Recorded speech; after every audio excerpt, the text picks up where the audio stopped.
Mwarimu wacu akora iyo bwabaga ngo twumve isomo. Mwarimu wacu akora iyo bwabaga ngo twumve isomo. Gukora iyo bwabaga. What does it mean in English? Iyo nteruro se bayisesengura gute mu Cyongereza? Our teacher bends over backwards to make sure we understand the lesson. Our teacher bends over backwards to make sure we understand the lesson. Mwarimu wacu bending over backwards. Niryo jambo rishya, bend over backwards. To bend over backwards ni ugukora iyo bwabaga, gukora ibishoboka byose, gushyiramo imbaraga zawe zose kugira ngo ikintu gishoboke.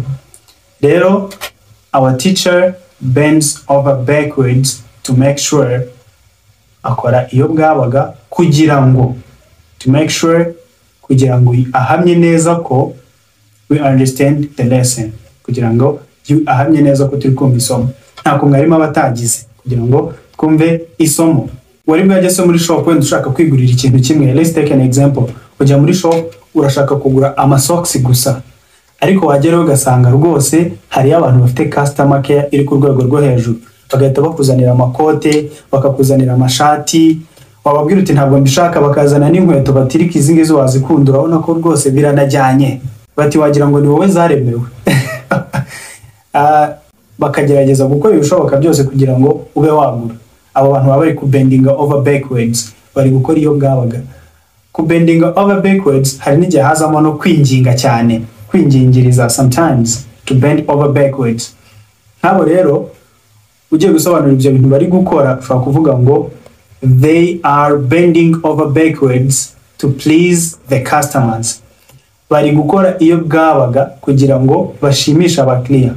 Bashobora kuba wenda bari kukwinginga kugira ngo bigende gutyo na gutyo. Hari abandi bashobora gukora delivery, bakajya kuzanira products zabo mu rugo, bagakora ibishoboka byose kugira ngo products zabo zigurwe, bagakora advertisement. Icyo gihe baba bari kubendinga over backwards. N'urugero, nkawe ukora ibishoboka byose kugira ngo umenye Icyongereza, ndatekereza ntabeshya. You bend over backwards to be good at English. Ukora ibishoboka byose kugira ngo umenye Icyongereza. To be good at English, kumenya Icyongereza. To be good at something, kuba mwiza ku kintu, kumenya ikintu runaka. Ushobora kumenya Icyongereza, ushobora kumenya gutwara imodoka. You are good at driving, you are good at English, you are good at many different things. Ibintu byinshi bitandukanye. Hari n'irindi somo nabyigishijemo, muze kushakisha neza muri videos zitandukanye.